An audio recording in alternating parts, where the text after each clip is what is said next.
Antes de pasar a la predicación, quisiera anunciarles que hoy a partir de las 5 estará abierta la propiedad para que usted pueda venir y disfrutar con su familia.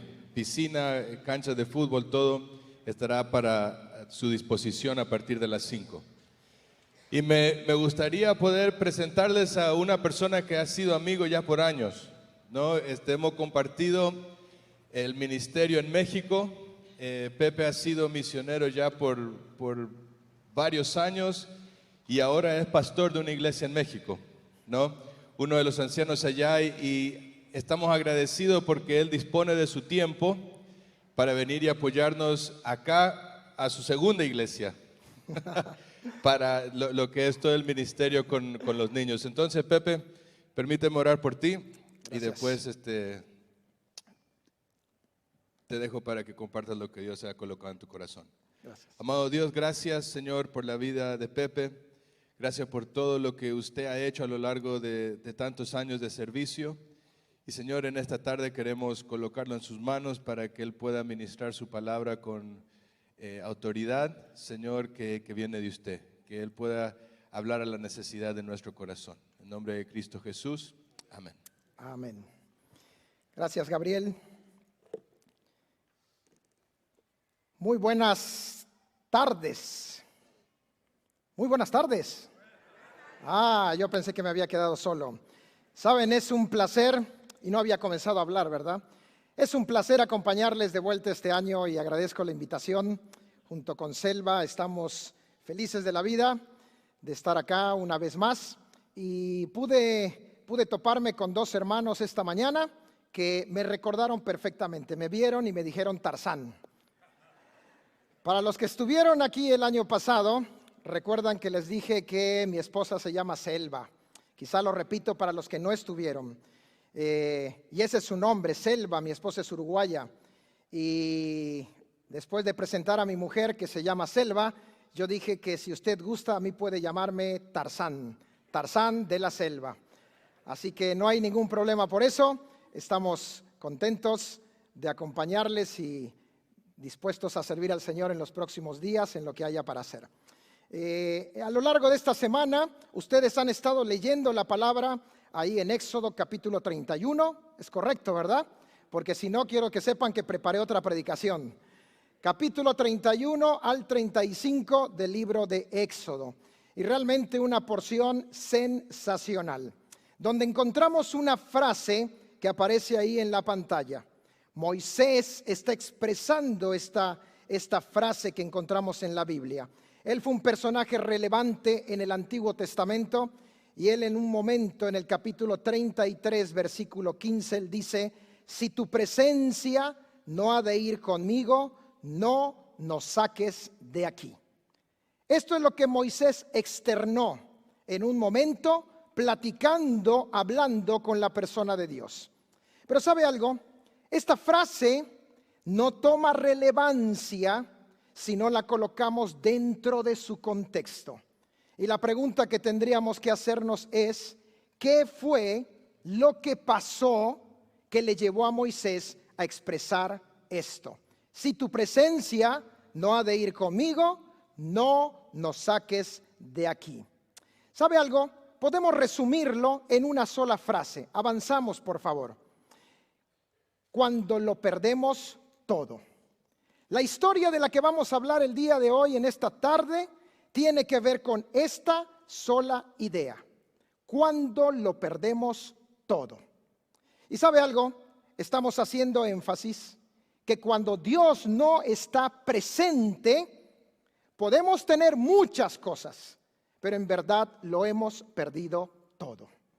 Entonces, este es el resumen. Pero ¿qué va pasando a lo largo de toda esta historia? Déjenme hacerles rápidamente un pequeño bosquejo del libro de Éxodo. Y voy a llamar su atención en un detalle en la tercera porción, en la tercera parte de este bosquejo. Avanzamos, por favor. Observe, de los capítulos 1 al 15 del libro de Éxodo, toda la historia que encontramos de los capítulos 1 al 15 se desarrolla ahí en Egipto. La nación de Israel está en Egipto. capítulos 1 al 15.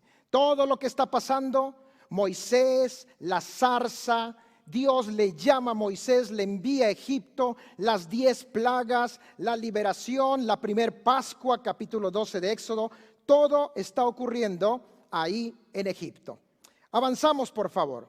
Los capítulos 16 al 18 tienen que ver con el movimiento de Israel saliendo de Egipto, cruzando el Mar Rojo y llegando hasta el monte Sinaí. Eso nos cuentan los capítulos 16, 17 y 18. El movimiento desde Egipto, Mar Rojo, su cruce, llegando al monte Sinaí. Avanzamos, por favor. Y cuando llegamos a la parte final del libro, los capítulos finales del libro de Éxodo, capítulos 19 al 40, nos están contando todo lo que ocurre en el monte Sinaí.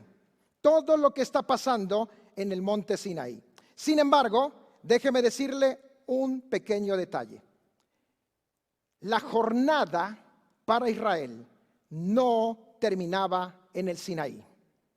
La jornada para Israel recién estaba comenzando. Todavía había que moverse desde ese punto hacia arriba al norte y entrar a la tierra prometida. Aquella tierra que había sido prometida a Abraham, a Isaac, a Jacob, aquella tierra que fluía leche y miel. El destino final era la tierra prometida. Pero de pronto Israel se encuentra ahora en el monte Sinaí. Y en el monte Sinaí van a ocurrir cosas excepcionales. Mire, Éxodo 33:15, avanzamos por favor. ¿Cómo llegamos a esta frase o a esta idea? Y Moisés dice, respondió, si tu presencia no ha de ir conmigo, no nos saques de aquí. ¿Sabe dónde estamos cuando Moisés expresa esto? Estamos ahí, acampando en el monte Sinaí. Estamos acampando porque Dios ha dicho que nos detengamos en ese lugar por unos días, por una temporada. ¿Qué está pasando en el monte Sinaí? Bueno, avanzamos por favor. En primer lugar, tenemos una advertencia. En primer lugar, tenemos una advertencia. ¿Qué estamos advirtiendo? Capítulo 19 de Éxodo. No lo vamos a leer todo, pero versículos 9 al 12, 16 al 21, 24 al 25. El monte Sinaí está humeando, echa humo, hay truenos, hay relámpagos, porque Dios había descendido al monte. ¿Y sabe algo? Dios está advirtiendo y le dice a Moisés, voy a establecer un límite, un perímetro. Nadie puede pasar ese límite. Adviértele al pueblo que no se acerquen para intentar verme, porque el que lo haga va a pagar con su vida, va a morir. Entonces ahí encontramos en el desierto, en el monte de Sinaí, en primer lugar hay una advertencia. Avanzamos. ¿Qué más tenemos en el monte Sinaí? Bueno, la entrega de la ley, las instrucciones de Dios para su pueblo Israel. Comienza ahí en Éxodo capítulo 20, versículo 1, Éxodo 24, 16 al 18, Éxodo 31, que es la porción que comenzamos a leer el lunes, versículo 18. Instrucciones acerca de lo que Dios deseaba. Y por 40 días y 40 noches, Moisés está arriba en el monte recibiendo la instrucción de Dios. Esto es lo que llamamos la ley. Y dice el versículo 18 de Éxodo 31, leo para ustedes. Y dio a Moisés, cuando acabó de hablar con él, en el monte Sinaí, 2 tablas del testimonio, tablas de piedra, observe, escritas con el dedo de Dios. Y una porción más adelante va a decir que las tablas estaban escritas por ambos lados, escritas por el dedo de Dios. La mente, el corazón de Dios a través de su dedo, plasmado en piedra, para que el hombre no olvidara el deseo del cielo para su vida. Avanzamos, por favor. Mientras Moisés está arriba en el monte 40 días, 40 noches, recibiendo las instrucciones para el pueblo, ahí abajo el pueblo se desenfrena en cuanto a su pecado. Viendo que Moisés se tardaba y ante la incertidumbre de no sabemos qué le ha pasado a este Moisés, el pueblo comienza a descarriarse. Y entonces el pueblo viene con Aarón el sacerdote y le dice: haznos dioses. Entonces Aarón les pide zarcillos de oro de ustedes, de sus hijos, tráiganmelo todo. Y entonces Aarón fabrica en un buril un becerro de fundición, dice el texto. Y Aarón de pronto proclama: Israel, estos son tus dioses que te sacaron de Egipto. ¿Y sabe lo que me llamó la atención? Un detalle que no había notado antes en esta porción, que ahí el sacerdote Aarón hace un altar. Al ver la adoración del pueblo de Israel al becerro, observe, él hace un altar para el becerro y al mismo tiempo proclama: mañana será fiesta a Jehová. Me parece increíble que en aquel momento la nación de Israel no tenía el discernimiento para observar que hay cosas que es imposible mezclar. Hay cosas que no podemos mantenerlas juntas y mantenernos congruentes. Esta es una de ellas.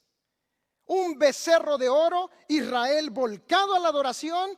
Y sabe una cosa, el sacerdote hace un altar para el becerro y al mismo tiempo dice: mañana es fiesta para Jehová. Una incongruencia.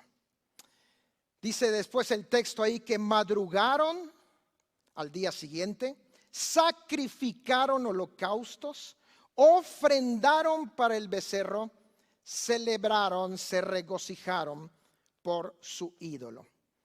Déjeme decirle algo, pensando un poquito en esta idea del becerro de oro. ¿Sabe, amado hermano? El hombre desde el momento de su creación ha sido creado con la necesidad de adoración. Nosotros los hombres, en el momento de ser creados, Dios dejó en nosotros su sello. Y el sello es: necesito inclinarme ante algo. Todo hombre necesita adorar. Todo hombre necesita inclinarse ante algo. Ahora, si no te rindes ante el Dios vivo y verdadero, déjame decirte, ante algo nos vamos a inclinar. Y probablemente para algunos de nosotros nos inclinaremos hacia la familia. Quizá alguno se inclinará ante los bienes de este mundo. Quizá otro se incline ante el dinero. Quizá nos inclinamos ante nuestras propias capacidades, nuestras virtudes y talentos y habilidades. La realidad es que todos necesitamos postrarnos. Y si no nos postramos ante el Dios verdadero, ante el único Dios vivo, ¿sabe una cosa? Ante otra cosa nos vamos a postrar. Pero siempre estamos inclinados, porque fuimos creados con la necesidad de la adoración. Que Dios nos ayude para adorar al Dios vivo y verdadero. Avanzamos. Por esta situación, Dios con Moisés arriba en el monte, entregando la ley, dando instrucciones. Moisés se demora 40 días, 40 noches. Ahí en el pueblo hay un desenfreno, fabrican un becerro de oro. Entonces Dios dice: los voy a juzgar. Y ahí Dios le propone a Moisés: déjame consumirlos y te voy a tomar a ti y voy a levantar una nueva nación de tu persona. Encontramos ahí a Moisés orando a Jehová. ¿Y saben algo? Jehová desiste de esta situación. Encontramos eso en el capítulo 32, verso 14. Pero, sin embargo, hubieron personas muertas. 3,000 hombres de Israel muertos por la espada. ¿Quién está conmigo? y con Jehová. Y todos los levitas se pasaron del lado de Moisés. Ahora cada uno saque su espada, y aquel que se postró ante el becerro hay que quitarle la vida. Y después de que hay los muertos, hoy ustedes se han consagrado en la vida de tu hermano, en la vida de tu hijo, en la vida de tus familiares. Estos levitas no tuvieron conflicto de ir y matar a un hijo si ese hijo se había inclinado.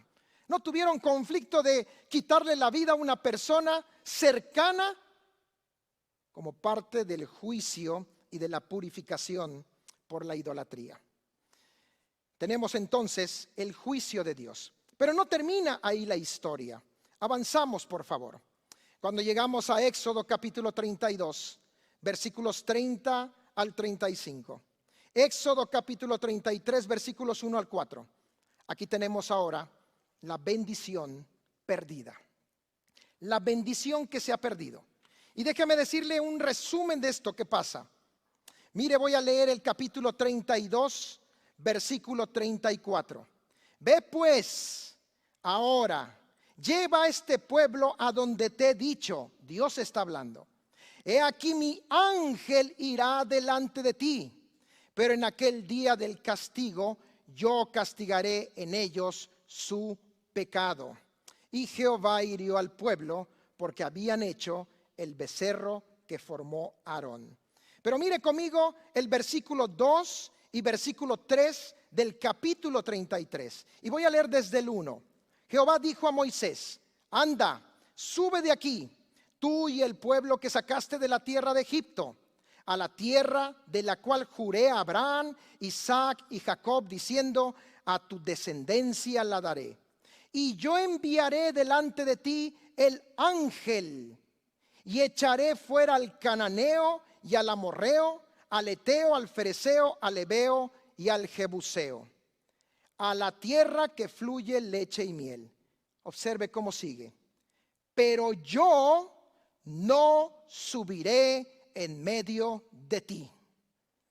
No voy a acompañarte. No te voy a acompañar. Voy a enviar mi ángel para que despeje el camino, para que te ayude. Pero yo no voy contigo. ¿Entiende usted lo que está pasando? La bendición perdida. La bendición de la vida del creyente no son todas las cosas que podemos lograr. Es quien nos acompaña en la vida. ¿Sabe? Esto me hace pensar. Esto sería como seguir en mi propia vida avanzando en la obra de Dios, pero haber perdido al Dios de la obra. Dios iba abandonando a su pueblo.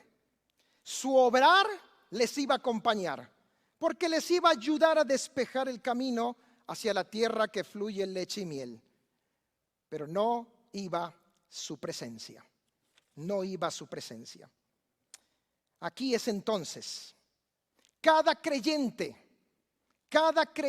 amados hermanos, usted y yo, aquellos que somos hijos de Dios, cada creyente ha de saber, avanzamos por favor, que cuando Dios no me acompaña, avanzamos, lo he perdido todo.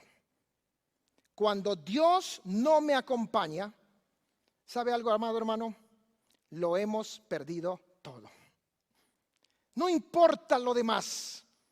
No importa si vencimos al enemigo. No importa si en apariencia estamos prosperando. Cuando Dios no me acompaña, no tengo nada. Y esa es la circunstancia que rodeaba la vida de Moisés.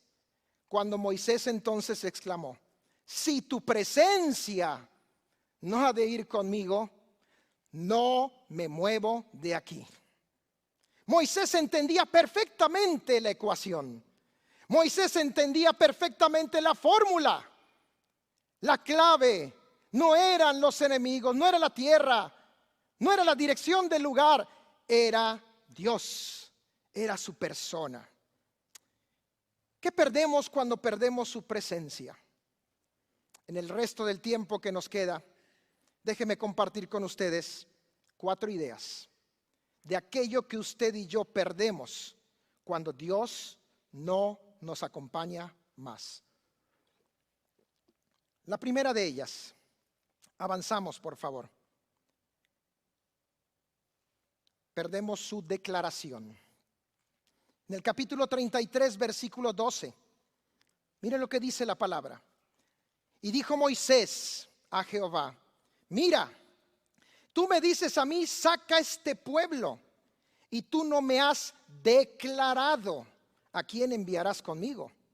Mira, me estás pidiendo hacer esto, pero tú no me has declarado. No me has dicho a quién enviarás conmigo. Ahora, lo interesante es lo que significa esa palabra declaración. Avanzamos. ¿Sabe? Esta palabra declarado tiene que ver con conocimiento a través de la instrucción. Tiene que ver con asegurarse a través de ver. Tiene que ver con mostrar. ¿Sabe de qué está hablando la palabra aquí? Moisés dice, tú me pides, ve, saca a este pueblo, pero tú no me das instrucciones. Yo sé que tengo que llegar de aquí hacia la tierra prometida, pero en todo ese trayecto hay mucha información que se necesita para el diario vivir. Necesito esa información. Esa palabra declarado hace referencia a conocimiento a través de la instrucción. ¿Sabe algo? Cuando Dios no está presente en nuestra vida, nosotros tenemos serios problemas en nuestro trayecto de vida cristiana. ¿Sabe? Dios me salvó hace muchos años y el Señor un día, esa es mi esperanza y mi fe, el Señor me llevará a su presencia. Pero la jornada ha sido larga. Por lo menos llevo 50 años en esta tierra. Y no sé cuántos más me va a permitir el Señor. Yo necesito la instrucción de Dios para hoy. Necesito la voz de Dios para mañana, para la próxima semana, para el próximo mes y para los años que me queden en esta tierra. Pero si Dios no está presente, pierdo su declaración, pierdo sus instrucciones.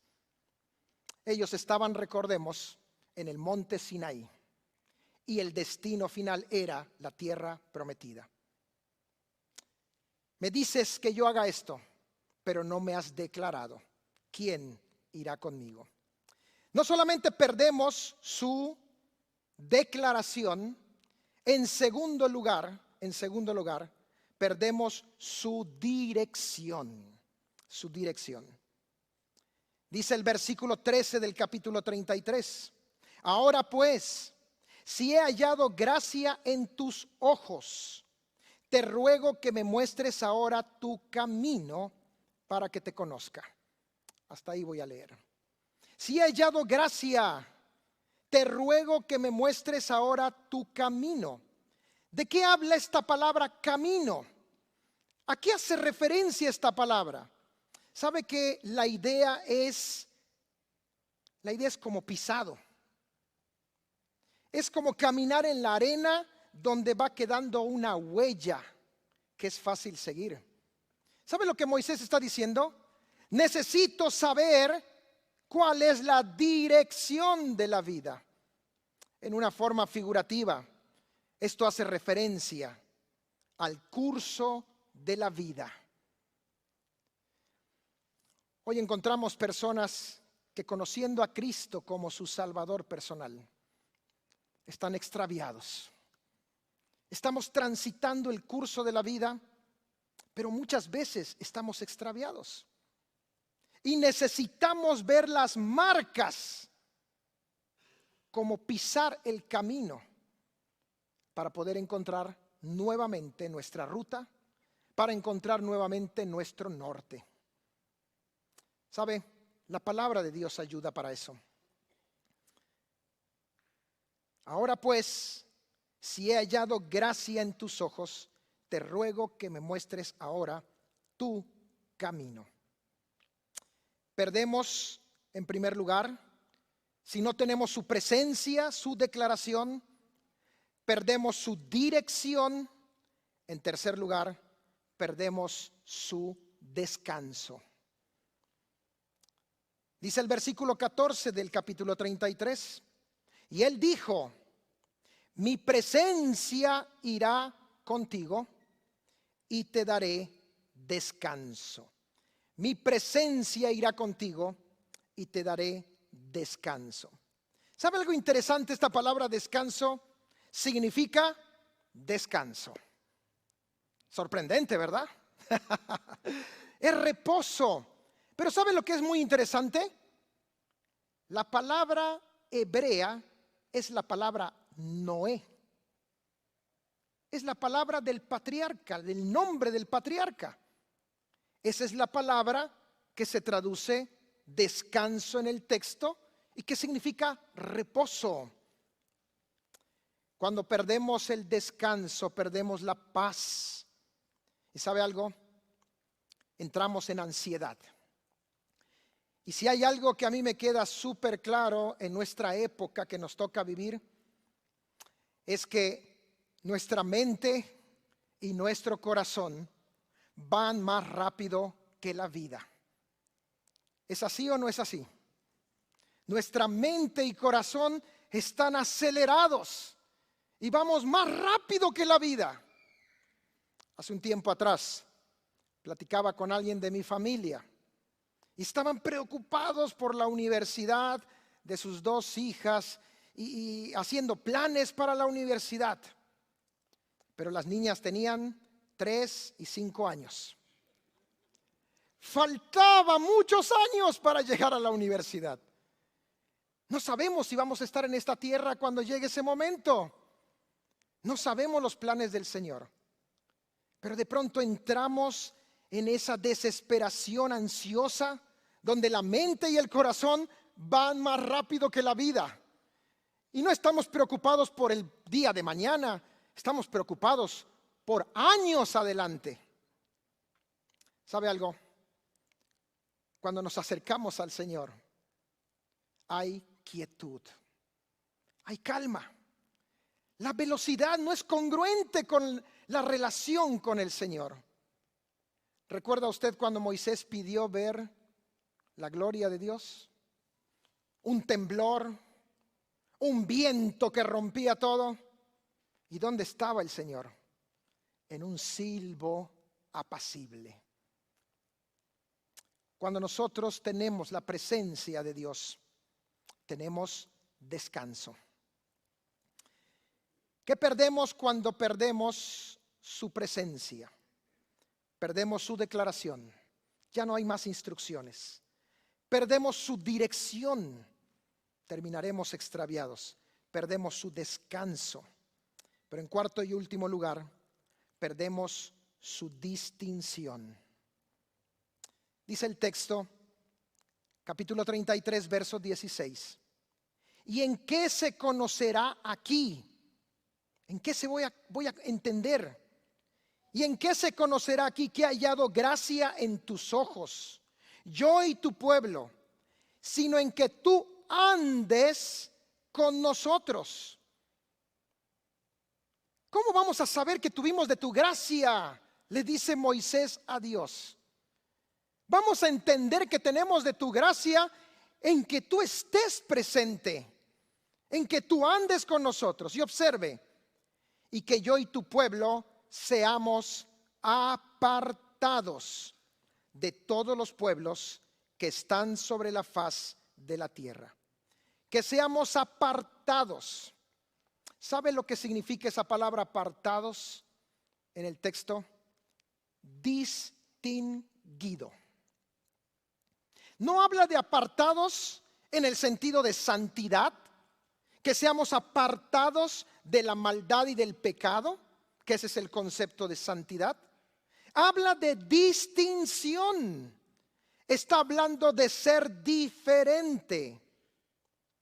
Cuando pierdo su distinción, su presencia, ¿sabe algo?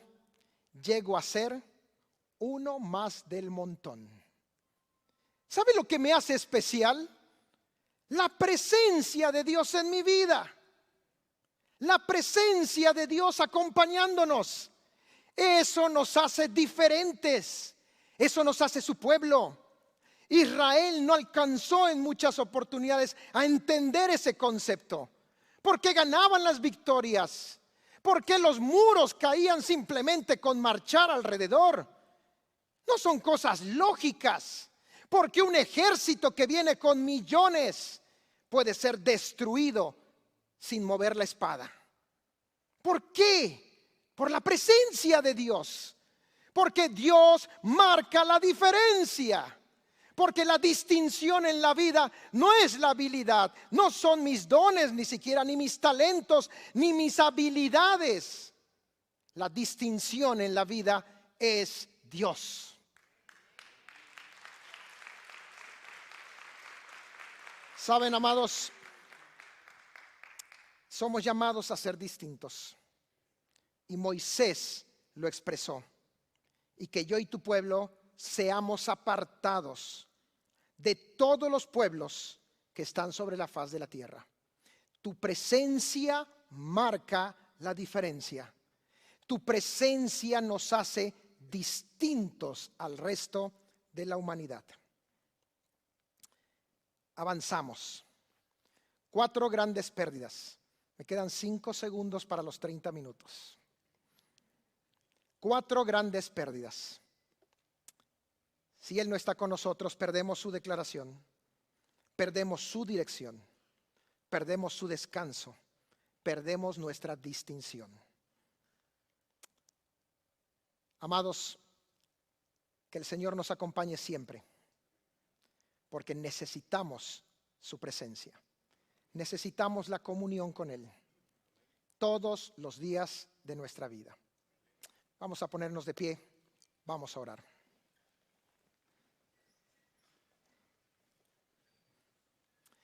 Padre, te damos gracias por tu palabra en esta mañana. Gracias, Señor, porque ella es viva y es eficaz. Y esa es nuestra confianza cada vez que nos acercamos a ella. Señor, aquí estamos tu pueblo. Y quizá algunos tengamos que reconocer que hemos perdido, que estamos en ese proceso de pérdida. Pero siempre es un buen momento para retornar de donde nos hemos extraviado. Señor, ayúdanos a volver a ti, a esa comunión personal, a esa comunión íntima de los pensamientos, el corazón y la conducta. Señor, ayúdanos para ser un pueblo distinguido, diferente, y para poder cosechar las bendiciones que tiene tenerte con nosotros. Gracias porque eres nuestro Padre. Gracias por tu obra en el corazón de tu iglesia. En el nombre de Cristo Jesús oramos. Amén.